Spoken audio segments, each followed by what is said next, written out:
I know you've done a lot of these things, so I'm sure that this will.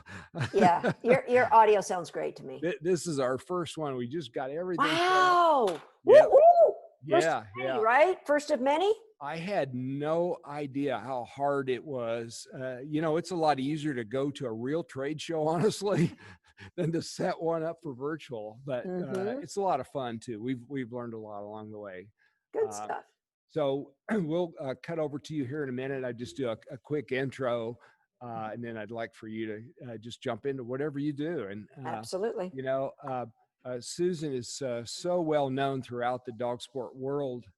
She's highly accomplished in agility training, world titles, and a highly accomplished business person as well too. She's very knowledgeable in the business world, and just a great person to get to know if you want to learn stuff about business or training or sport in general.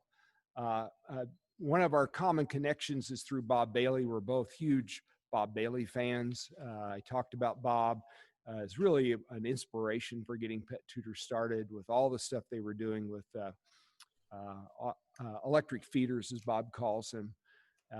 And I've been up to Susan's place a couple times. She has just an awesome place up in just outside of Toronto there. She's got a training center there and a beautiful home right next to the training center. And she hosts some events there and then does some virtual sessions out of that. And we've kicked around some ideas on what technology could be Mm-hmm. accomplished in the agility world. So I'm going to let Susan just kind of take it over from here. Um, so Susan, without any further ado, if you would like to go ahead and get started, Will do. Thank stage you. is yours. Thank you for that intro, Wes. And I'm happy to be here. Anybody who's watching, if you have any questions for me along the way, you can just leave them in the chat. I've got the chat going, and if I don't catch it, then Wes will catch it and feed it back into me. Yeah, we'll keep So an eye on it for you too. perfect. I'm talking about the use of a remote feeder in performance sports, and I've used a lot of different remote feeders. I think 3 or 4 different ones that I know of. Most recently, of course, I use Pet Tutor exclusively um, for many reasons. And if you're watching this, you're probably sold on the Pet Tutor yourself. I believe this is the key to exponentially improving your dog's ability to learn. So uh, I'm not going to say it's exponentially improving your dog training, but it's improving your dog's ability to learn, because a lot of times the human error is what slows down learning for dogs. And if we can minimize that human error, then the dogs can show us how brilliant they can be. Their learning goes through the roof. And so, yes, we all need to continue to be hungry to learn and be curious about higher levels of dog training. We always need to be improving ourselves. But while we are at our current level of knowledge, something like a pet tutor allows us to get better results than our current level of knowledge would otherwise give us for our dog's abilities. So I'm going to talk about the uses I have been using a pet tutor with my own dogs or with my students' dogs. I'm going to talk about the advantages it brings, and I'm going to also talk about how it could be a disadvantage to you, because just like any tool used incorrectly, it actually could be a detriment to you. So a little background, as Wes said, I'm probably best known for my work in the dog agility, where I've been a competitor since 1989 was my first time in an agility ring, and over the last 30 years, I've won many U.S. national, Canadian nationals, and multiple world championships. So I'm probably best known there. But I actually was a long-time competitor in competition obedience and in flyball, and did a lot of winning. Held world records in the sport of flyball, and won at the highest level in obedience both in Canada and the United States. So I have a background really in those 3 sports. I have also competed a lot in terrier trials, not recently because I haven't had a terrier in quite a few years. And I also most recently have been playing with scent work, and I got to tell you, my pet tutor has been a massive help for Mm. me with that as well. So and aside from those sports, obviously I've done a lot of freestyle, because when you're dog training, I haven't competed in freestyle, but I love training behaviors. So I've done a lot of that. And I have students who have done work in field trials in Schutzen. I've contributed to a trainer who's won the world championships of Schutzen with her German Shepherd. So I have experience in a vast array of performance sports. And I think one of the key elements in all of sports is the element of knowing where you want your dog's focus. And that is where a remote feeder is massive. So recognizing, when I write out a protocol for training a puppy, adult dog, whatever it is I'm training, when I'm writing that protocol, one of the elements that I am considering is, where do I want my dog's focus in this? Now, a lot of people, when they first start out with dog training, they go, of course I want my dog to look at me. Well, a dog looking at you running agility is a problem, because they are going to be tripping over you or tripping you up. They are going to be not looking for a line until the last second, and then having to throw themselves over an obstacle. So they're going to be incredibly inefficient. At the very least, it could be dangerous at worst. And it's definitely going to lead to a much slower performance for your, as a dog and handler team. So in the sport of dog agility, it's imperative that I get my dog's focus forward. And so we put a lot of time into focus forward, and that's where remote feeder is really hugely beneficial. So the areas that people really, I think, naturally gravitate to a remote feeder is distance work. And it could be great for distance work, because as you get a dog used to what a remote feeder will bring to them, you just get that feeder further and further away, and the dog will power away to anything. The challenge is getting the dog doing the same behavior without that remote feeder out there. And I'm going to talk about that a little bit later, and how you get that kind of behavior without the feeder out there. But that's one of the nice things about the pet tutor. And Wes has paid me zero money to talk about the pet tutor. But I like that I can put top level treats in. Well, I used to, until the mice in my building got to my pet tutor, but that's another story altogether. Oh, yeah. But here's what I like to do, guys. I like to freeze chunks, like squares of roasted chicken or roast beef. And when they're frozen, I mean, you could probably put them in not frozen, but I love them frozen, because anyone's training session, you want to be really effective as a trainer.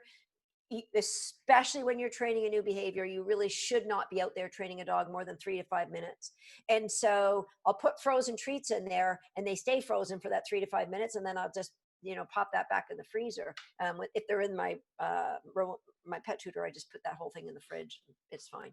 So I like doing that, because I can deliver outrageously high value rewards to a dog.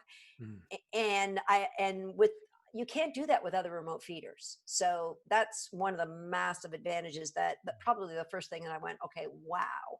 Because you have dogs, like my dogs all like treats, but they definitely give me a different intensity for the treats that they're got over. And so that's what we do. That's what we do when we're working on whatever it is. So focus is the first thing that we want from our dogs.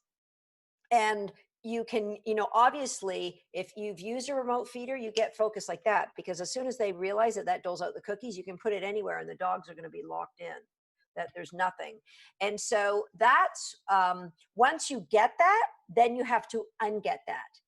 So what I mean by that is, you've got this great focus for something. Now I need you to be focused on, like a Kong. So for the scent work that I've been working on, now I need you. So I'm going to put the Kong between the Pet Tutor. And if you look down at the Kong, then I'm going to reward that and you can go get, and then I gradually move the Kong away from the Pet Tutor. And of course, at first you're going to get, and that's the beauty of being able to mark behavior. And the dog figures out, okay, the longer I look at this Kong, the more likely it is that I'm going to get that reward. So whatever it is, it could be a foot target in the sport of dog agility. It could be a jump that we want that intense focus for, and that you have to create focus for something and then transfer that focus. So but there may be sports that you want focus on you, and that's okay too. So for obedience, for example, I want my dogs focusing on my hip.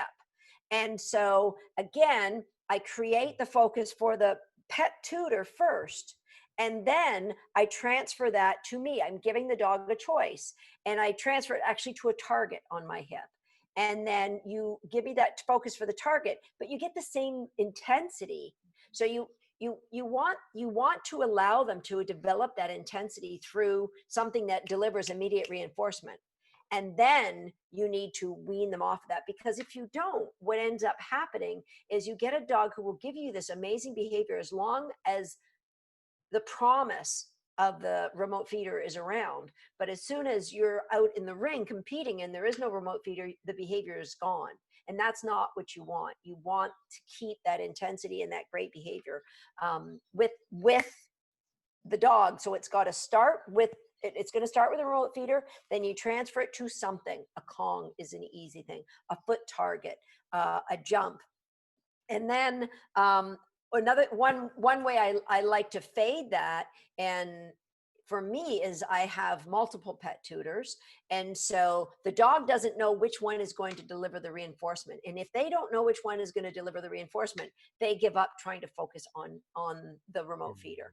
Another thing that you can do is you're going to start to fade the vision of the remote feeder. So let's say this is my remote feeder here, and I'm going to have like say a chair in front of it, so the dog can see, like, the chair, underneath the chair I can see my remote feeder. Well, that's fine. Then the next thing, I'm going to put a blanket over that chair.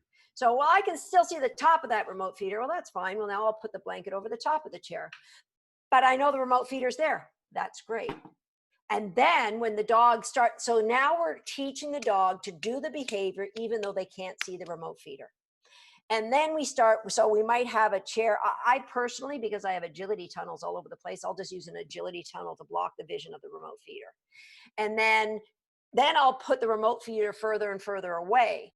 So it isn't just the sight of one tunnel. Maybe I'll put a second tunnel there. Maybe I'll put another obstacle. But when I reinforce, I will then carry on and run with the dog to help them find where that remote feeder is. That's how you start weaning off the dependency of them seeing it, which means you'll be able to go into the ring and have success where the dog doesn't have that dependency of where's my feeder. Like I can't perform when I don't have a feeder, right?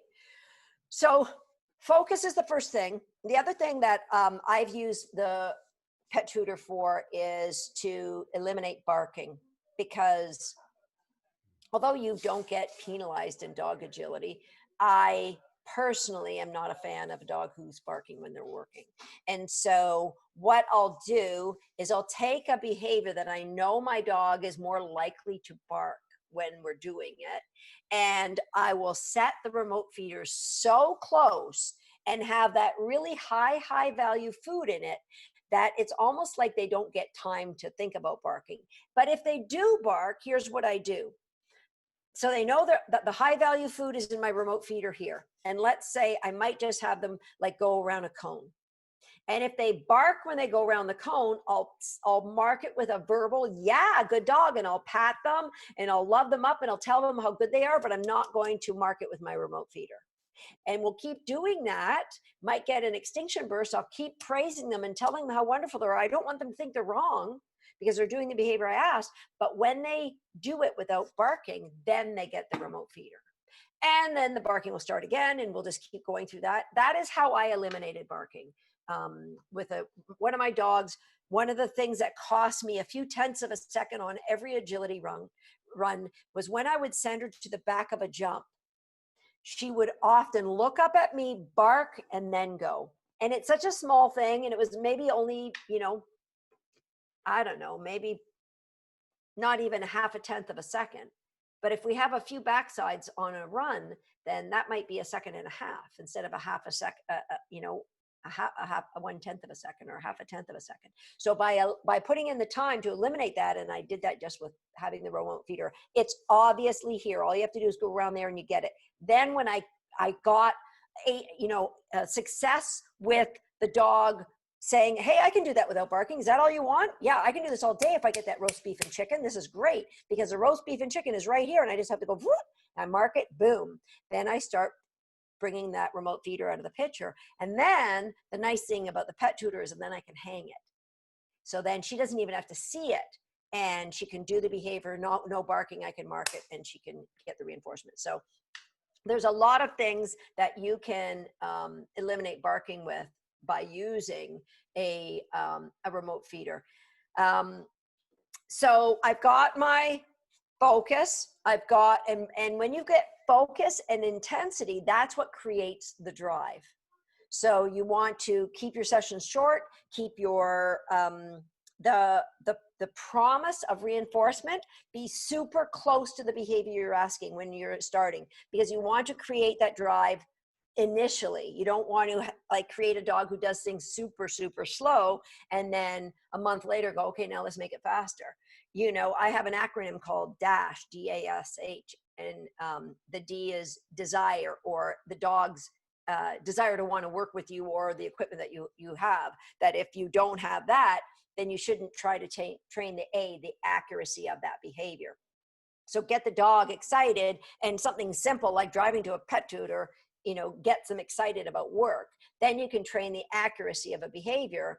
And when you get the D and the A, and you have the D and you have the A, it equates to the S. The speed, the drive, the intensity, it happens when you have the D before you start training the A. And the H is the habitat we train in. And the more, it might be just moving from one side of the building to another side of the building, or then moving outside the building and moving to multiple locations. The more habitats you train in, the better you generalize that good intensity. And that's why you want to be very cognizant of, do you have DASH in everything that you're training, right? It's super important. So in agility, where I use my Pet Tutor, as I said, I love to use it for independent distance work, but I do it nice and close. I love to use it for behaviors where I want to eliminate barking. The most obvious place, and the place that most of the world uses it, is for running contacts. And that's where having multiples have been such a blessing. So I'll have 3 Pet Tutors out there, and if I want the dog to go straight, if I want the dog to turn towards me or turn away from me, I'll give them the verbal cue. Obviously, this is with the dog who understands what they're doing, but I'll start that really early on with a puppy. And so you can do one of 2 things. You could program your smart remote to so that you can use the parrot with the individual feeder that you're going to do. So I know ahead of time I'm going to do 3 straights, 1 left turn, 2 more straights, 1 right turn. So I'll just pick up that remote, the one that I'm going to be working on at that time. So it's easy. And yeah, I don't think you'd ever want all of them going at one time, but yeah, not for that, for sure.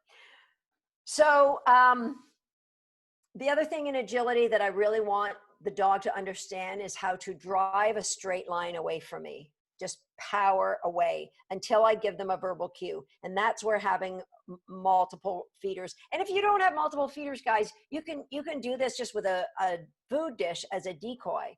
And your feeder, I would put 2 food dishes and put your feeder, above one. Super smart dogs might start looking where the feeder is, but and so that the dog is, driving based on what your verbal cue is, driving the line to where you say, and then you can feed them remotely. yes, I use toys in a lot of my training, but for the initial work, the advantage of using a remote feeder is that I can get more repetitions in.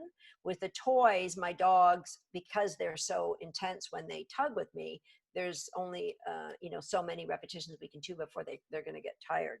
So that's why I like to, obviously I'll throw in maybe one reward with the toy or two rewards with the toy, but I do like, especially for the initial training, to be using food, yeah, through a remote feeder, obviously.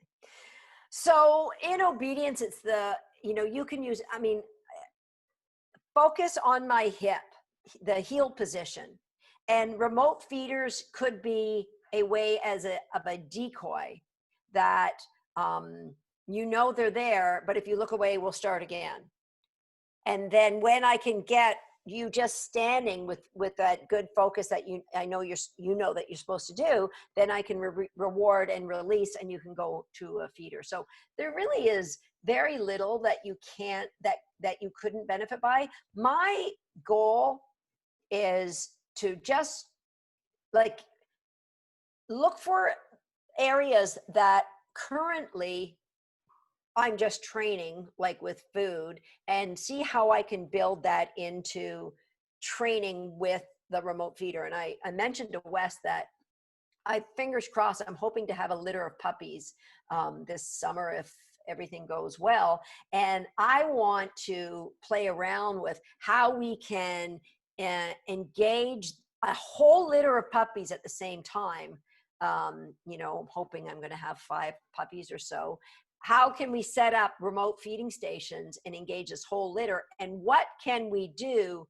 Because, the more we can train electronically, I'm not saying that everything we do, we want to do without the input of humans, because that's no fun at all. But the more that we can train electronically, the more that the dogs will get clarity of understanding.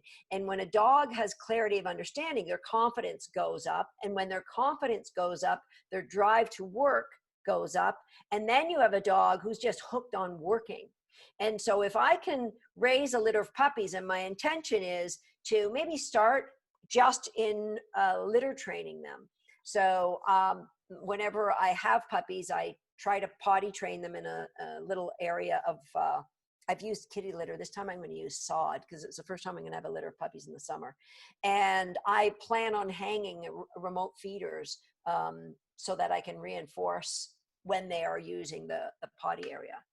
So I just think we're only limited now by our history. So our history is we've trained the way we've always trained. Obviously, if you're a reinforcement-based trainer, we've used clickers, we use verbal markers, we've thrown food, we use toys. And so our protocols are written based on the limitations of those things. Well, if you can think about rewriting your protocols and using more electronics, like there's now Wes has connected up with a foot pad that will remotely feed the dog, and that pretty much eliminates you altogether, because the dog hits the foot pad. The foot pad marks for the dog they did it right, and then they can go to the remote feeder or the pet tutor and get the reward. So those are the sort of things that will create like pretty reliable behavior, because the human error is gone. When program on how to teach a running contact, I can't remember probably the average age was around 45, and they were all women, maybe one man. And so what I did at first is I asked people to record keep. And I ran my own dogs across a target, which was, I believe, 36 inches long. And I asked them to record keep, did the dog hit that target, and what paw did they hit it with? And it was somewhere in the neighborhood of 15% accurate, what they thought they saw, because I videoed it. We went back and looked, and with people who have not been used to looking at a dog running across a target, they were accurate 15% of the time. Now, if you're training a dog and you are accurate only 15% of the time, as long as those 85% mistakes weren't all the same timing, as long as they were all different timing, and there was nothing more rewarded than 15%, your dog would figure it out. But by using, technology, you're going from 15% accuracy to 100% accuracy. And that's why I'm excited to think about what I can do with puppies and raising them with the use of electronics. Now, I will say, I gave this group homework. They came back 1 month later, and that 15% had turned into 85%. So I can train people to have a good for that, but it doesn't come naturally, especially when you get to be over the age of 40, because sometimes our eye-hand coordination isn't as good as we think it should be, or we believe that it is. All right. So I have a membership site. Some of you, I think I see some people who are actually some of our members. It's called Agility Nation. And in Agility Nation, we have several behaviors that I spoke about now that we teach people how to train them using a pet tutor. So using the running contact training, the don't bark work that I did with Momentum, all of that is been documented, and I share the protocol in there. So if those of you who are watching that are in Agility Nation, then you should be able to look that up. So distance work is the most obvious that most people use a remote feeder for, and it's just a no-brainer. The only downfall, as I said, is you've got to have written in your protocol how you are going to be fading the obvious lure of that remote feeder, so that you don't lose the behavior when you lose the remote feeder. Okay. So in obedience, things like out of sight stays. I mean, I mentioned like go outs are so obvious and things like that, but even out of sight stays or directed jumping, those are great for places that you will use a remote feeder, where you want your dog to perform with brilliance and accuracy when they are away from you. Because a lot of dogs tend to get slower and look back and get slower. And that's where you would work with a remote feeder, maybe 2 feet away from you at first, and get, incredible, intense, reliable behavior from 2 feet away, and then gradually work it out to whatever distance that you need that to be for yourself. So now let's go to something that's common to everybody, because not everybody here is doing agility, not everybody here is doing obedience or whatever, but I think everybody here at some point in your life, I don't even know how many people here, give me a yes in the comments if at some point in the rest of your life you plan on having another puppy at some point between now and the end of life.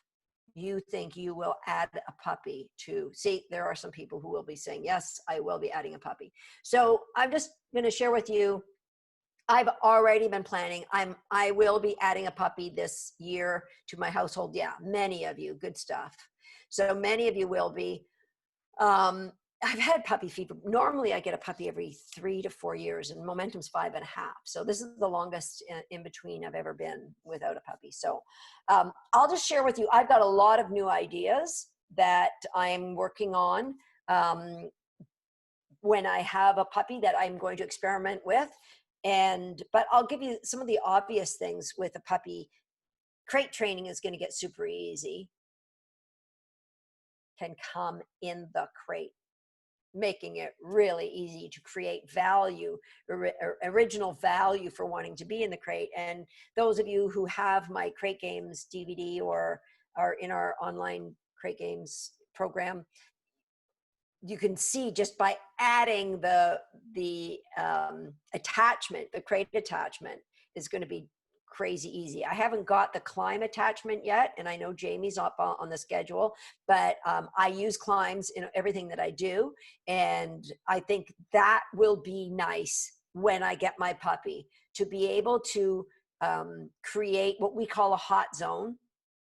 And at first, the hot zone will be created with the remote feeder, because the puppy will get that confidence from the remote feeder. And the hot zone, for those of you who don't know, something that I teach a puppy very easy. It's like an extension of crate game. So it's staying in place, waiting for a release without the crate. And especially for how many of you guys have multiple dogs that you might be training a puppy, say, and you have an older dog that you're training as well?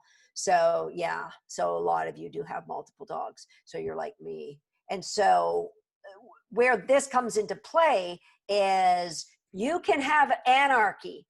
If you're trying to train one dog and you've got a second dog, you can have anarchy. And so that's one of the first lessons that I want my puppies to know, is that I can train other dogs and you can be in your hot zone, and I don't want you to bark, because I can't stand that personally. It drives cray with the barking. All right. So, and I will say that if you are interested in hot zone training, the 7th of July, I'm doing a little masterclass. And in there, if you just follow me on Facebook or somewhere, you'll see that I'm going to do this. I'm going to be really in depth doing hot zone training, sharing it all with you. So hot zone is one of the first things you would do. Having that attachment for my pet tutor is going to be nice for the puppy. So I've got the puppy that I've built value for the crate before I've gone and done crate games. And now I can transfer that to hot zone. And potty training is becoming a breeze, because, well, I'm planning on, that we have, I'm creating this visualization of what I'm wanting. And I'm intentionally saying, I'm going to have this litter, and I'm going to be using the pet tutors, multiple pet tutors for this litter. So I think potty training is probably one of the first things. So we've got potty training, crate training, and the hot zone. That's all going to happen. And you can teach. The hot zone helps you to teach, don't jump on guests, because the puppies have a place to go. Again, early on, if you've got the KLIMB in your house with a pet tutor and you've got a young puppy and someone comes to the door and there's a history of, if I get on my KLIMB, then while you're getting your Amazon from the door, that the puppy can be there earning reinforcement. It's just a no-brainer, because you want to start those puppies young. We're going to get them into performance sports, but the things that we want them to learn when they're young, obviously make them to be easy to have hang out around the house, but it also lays down great foundation for us to use down the road in our performance training. So my 16-and-a-half-year-old girl, Encore, hot zone still is a big deal for her. So because she likes to follow me around the house, but she has this great big bed in the kitchen. And as soon as she hears me up at 5 o'clock in the morning, she gets up she likes to sleep down by the back door, and she gets up, goes up the stairs into her big bed, which we call the hot zone, in the kitchen, because she knows that she can get reinforcement there. So that's a biggie for puppies. Any of you who have been in our recallers community, we added a rescue dog tater salad to the fold, and he used to bark his freaking head off. And all that we did is we put the pet tutor in the X pen, and as soon as I would drive in the driveway, like I'd hit the garage door opener, and then I'd hit the pet tutor, and it would work from my car.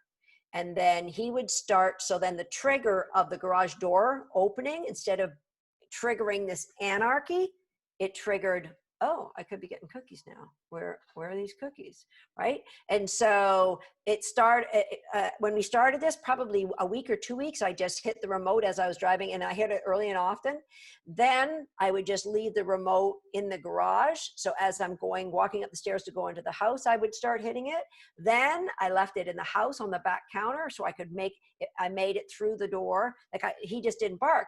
I got in the house and I used the remote feeder, and now, he's just loose in the house now, and we come in and we do what we call Easter biscuits, and we just throw a handful of cookies. And so it would have been, I don't know how I would have done it without using a remote feeder in that instance. So, okay. So I just want to, if you guys have any questions, I do want to answer them, but I just want to remind you that, you know, a remote feeder is awesome, but you've got to be aware of the puppy or the dog's creating this obsession with the remote feeder. So you've got to, you know, let them create focus for it, but then have them transfer that focus to something else.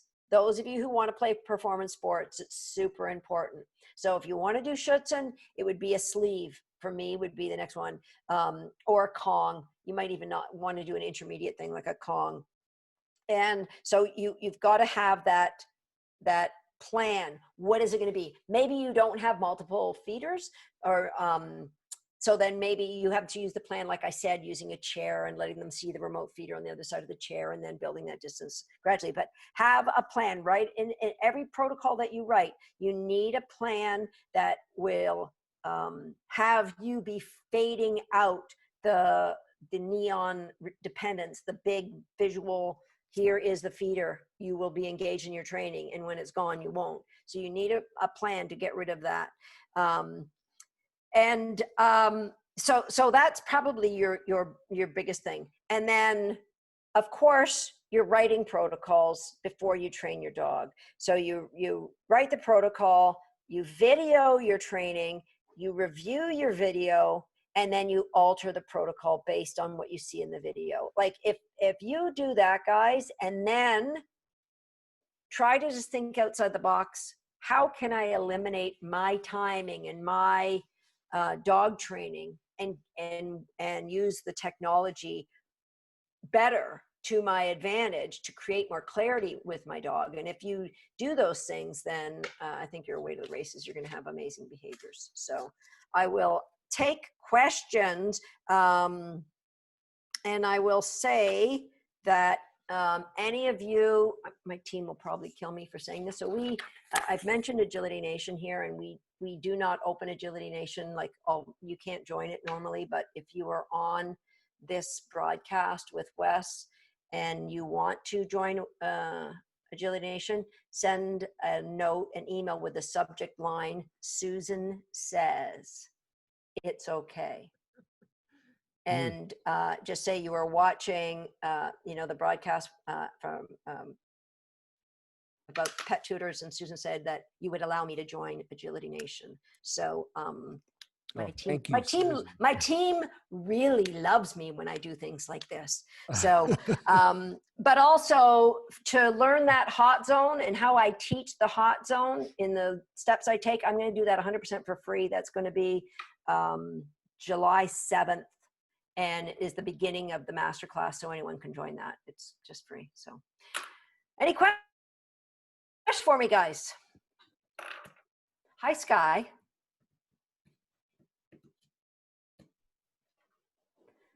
So we have people who are getting puppies. There's a lot of things that you guys can do with your pet tutors and your puppies. So that's going to be fun. I can't wait to get my puppy for many reasons, but that's one for sure. Yeah. How do people get a hold of you, Susan, or follow you? Where are you at in this cyberspace? And well, thank you for asking. Our website is called Dogs That, DOGS.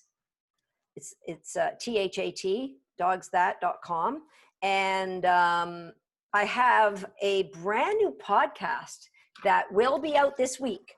So it's actually out on Spotify now. So dogsthat.com. And the podcast is called Shaped by Dog. And I think there's 6 episodes that are already uploaded, and I'll be contributing to that every week. Shaped by Dogs? Shaped by Dog. Yes. It's kind of a play on words, shaped by dog, because we are all shaped by our dogs. And my life has been shaped by God. So I thought this is a combination, shaped by dog. So that's how I got the name. How could it help with alert barking to various triggers that we humans may not hear or know what they are? Oh, that's a great question. So So I'll get to the second question in a second. So for what you want to do when you have a dog who alert barks or alarm barks is what I refer to it, you will want to start a journal for that dog. And anytime they alarm bark, you need to write as much information as you can about that. So the first thing that I would do is, you know, distract them. So move them away, throw a handful of cookies in the corner. And you're going to say, oh, I'm rewarding them for barking. Okay, right now, if you have a dog that's fearful, that we want to change their state, but you want to write down the time of day. When was the last time they were fed? When was the last time they were exercised? Those are the biggies. So if they are hungry and more anxious, that could be playing into this, and if you're going to track that with your record keeping. And in your opinion, what was the antecedent to the behavior? So we may not be getting it right. I don't want you to say why the dog was barking, because you don't know why the dog was barking. All that you can do is describe what changed in the environment that preceded the barking. All right. So it's really important that you guys recognize the difference there, because so often we believe we know the why, and only our dogs know the why. And we might guess right, but if we follow a training plan based on our wrong guess, then we're wasting a lot of time. So what's the antecedent that that happened in the environment prior to the alarm bark? And then when you get your journal, I would just circle that, the antecedent. And then when you look at your journal, go, well, on Wednesdays, the pickup of the garbage happens, and then that alarm barking happens. All right, so now you got a pet tutor. And now you're going to start, you're going to start reinforcing the dog before the garbage truck comes down your road. Just hitting reinforcement, and then maybe get more frequent with that reinforcement as a pet tutor. And something like, Wes, have you shared your crazy cool game with the wobble Kong? Yeah, we did a little practice workshop earlier today with the wobbler. We put the smart clicker in tilt mode, and I love that. Put it in a toy. So that's something I would do with your dog that will alarm bark at that. So once you've got your record keeping, you go to your data and you go, okay, I'm going to set up a wobbler at 10 to 7 because I know the garbage truck comes at 7. And then before you know it, you have a dog who just breezes through that. So really data is your friend in that example. Joel wants to know, will I be doing hot zone with the pet tutor? No, because when I do these master classes, I usually get 50,000 people in a master class. And the vast majority of those 50,000 people will not have a pet tutor. So I don't know if I have anything with a pet tutor yet, but I for sure will be on my YouTube page. So in Agility Nation and in, we have a brand new, this is covert. I'm spilling the beans on this one now too. If you're in my Homeschool the Dog, you're going to get access to a membership called WAG Nation. And in there, I'll be sharing how I use a pet tutor as well. So it's easy. And what I'll do is I'll mention when I'm teaching hot zone, here's where a remote feeder like a pet tutor would come in handy. I might even just put one in the background too, who knows?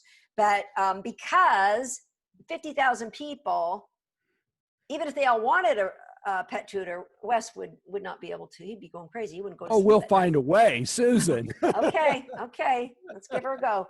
So that's why in that instance, I will share with you how you could teach it, but you all know how it can become easier, so much easier with a remote feeder for sure. Okay, next question.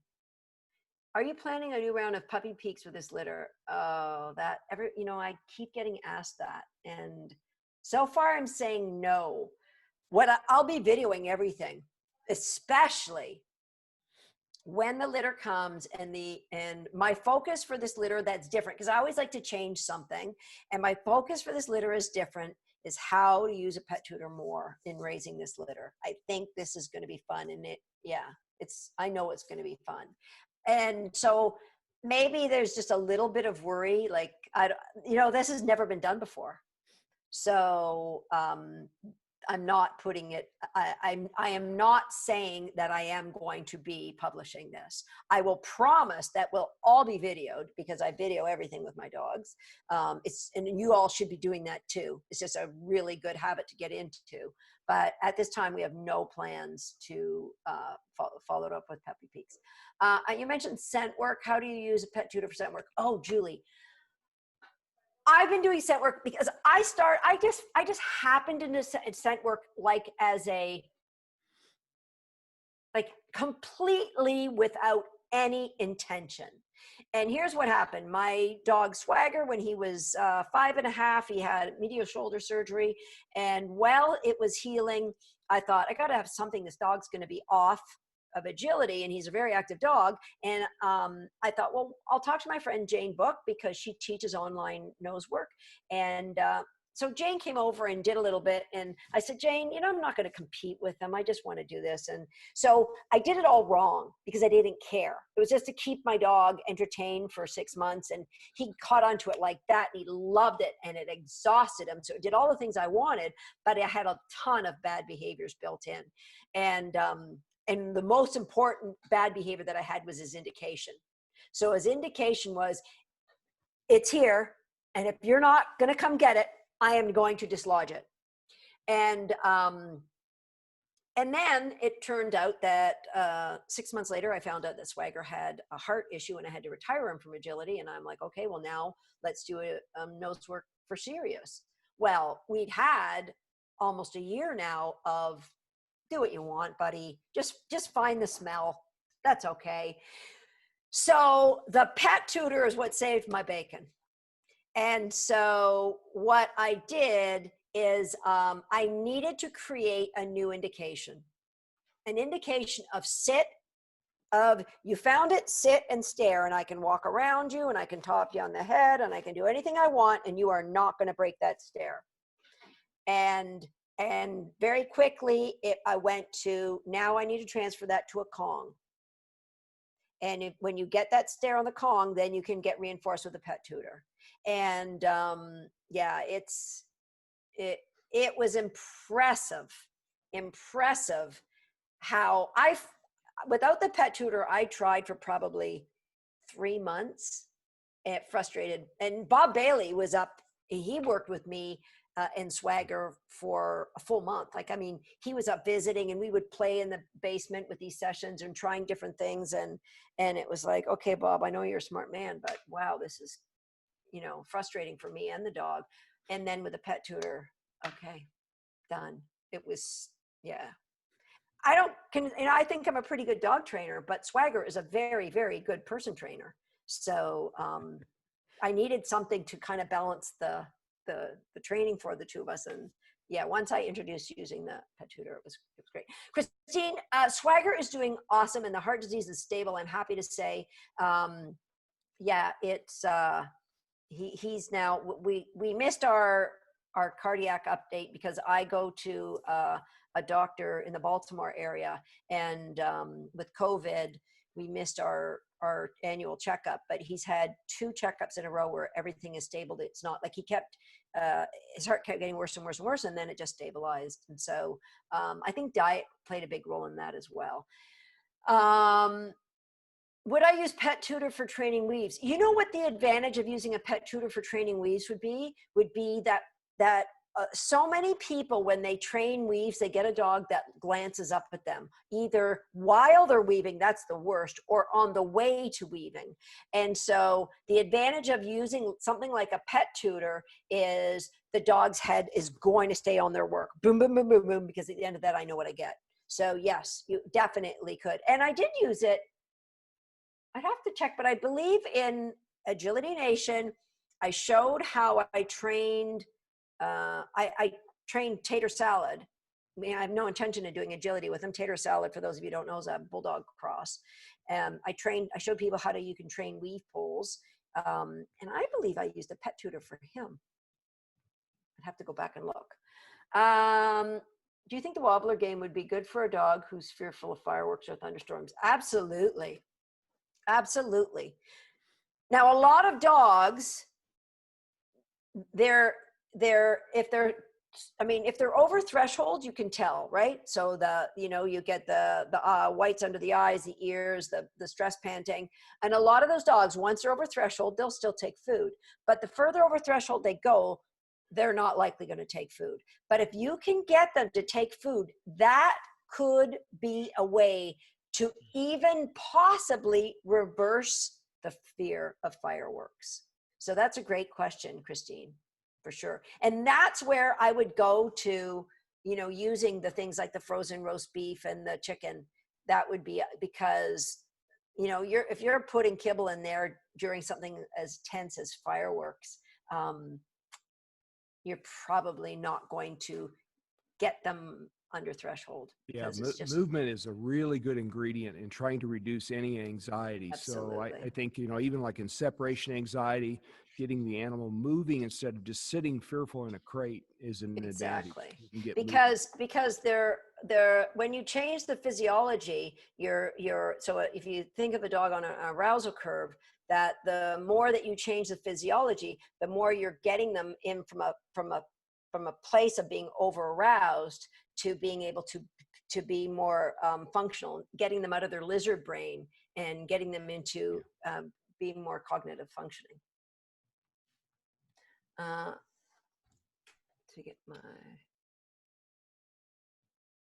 That's awesome.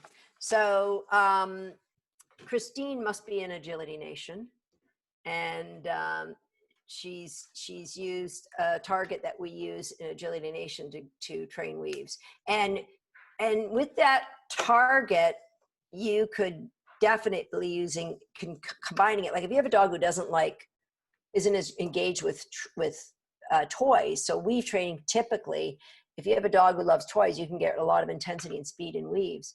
But if you use a pet tutor with weaves, and you use a pet tutor PT. Okay, we have something called a PPT in Agility Nation. So, but if you use a PPT with a PT, you'd be away to the races. So PPT for us is a preferred path target. So letting our dogs know the preferred path. And if you combine that with a pet tutor, it would be brilliant. That's awesome. Well, you've been very, very generous with your time today, Susan. We really appreciate this time with you. And wow, it's like drinking from a fire hose listening to you. Just, I've been in training for a long time, and I've always learning stuff. I've been through all of Bob's workshops, but listening to you, I still learn a lot. We're always learning. That's what makes us, keeps the curiosity going. It's a good place to be. Yeah. So thank you for having me here, Wes. It's been fun. And thanks to everyone for your great questions. We'll post those, the dogs and when your podcast is available, we'll make sure that we post that information too. Perfect. All right. Well, thank you very much, Susan. Have a wonderful day. Thank you too. Bye. Bye-bye.